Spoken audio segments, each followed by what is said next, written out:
আমি তো ঘুরে ফিরে সেই পুরনো মুখগুলোই দেখি, কিন্তু মানুষ তো একদিনে বদলায় না, এক প্রজন্মেও বদলায় না, কয়েকটা প্রজন্ম লাগে এই যে মানুষের আচরণ বদলাতে। তো আমরা দেখি রাজনৈতিক দলগুলোর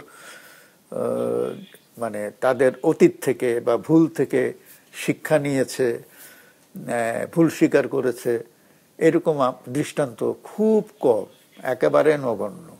তো সুতরাং আমাদের এখানে মনে করেন যতগুলো রাজনৈতিক দল আছে, এর মধ্যে এখন আওয়ামী লীগ আমরা ধরে নিলাম, এটা এখন ব্রাত্য, তাই না? তো আর অন্যান্য যে দলগুলো আছে, কেউ সরকারে ছিল, কেউ বিরোধী দলে ছিল, বহু বছর ধরে আমরা তাদেরকে দেখছি। তো তাদের আচরণগত পরিবর্তন হয়েছে কিনা, তাদের আগের কমিটমেন্টগুলো তারা বাস্তবায়ন করেছে কিনা, এগুলো তো আমরা দেখব বা দেখছি। তো তার ভিত্তিতেই আমরা আসলে অনেক সময় বুঝে নিই যে আসলে আমরা কতটুকু আশাবাদী হতে পারি অথবা আশাহত হওয়ার আশঙ্কা কতটুকু। আচ্ছা, আপনি যেহেতু কমিটমেন্টের কথা বলছিলেন, আমরা দেখছি যে বিএনপি আসলে রাষ্ট্র কাঠামো পরিবর্তনের অনেক কথা বলছে, তারা সামনে এনেছে 31 দফা। তো এই যে অভ্যুত্থান পরবর্তী যে মানুষের রাজনৈতিক আকাঙ্ক্ষা, সেটি কি আসলে 31 দফা পূরণের মাধ্যমে তারা আসলে রাখতে পারবে কিনা? না, এখন কথা হলো যে 31 দফা, আমরা তো দফা রাজনীতি অনেক দেখেছি, তাই না? 31 দফা এখন আসছে, এর আগে আমরা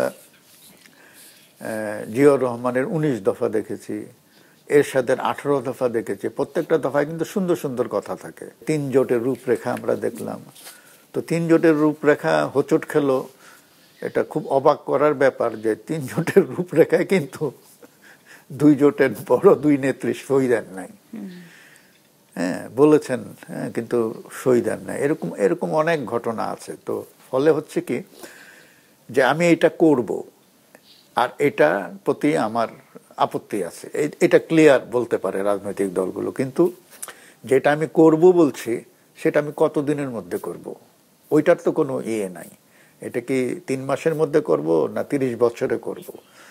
যাদের কাছ থেকে আমরা পরিবর্তন আশা করছি, তারা যদি নিজেদের মধ্যে পরিবর্তন না ঘটান, তাহলে তো আমি পরিবর্তনের কোনো আশা দেখি না।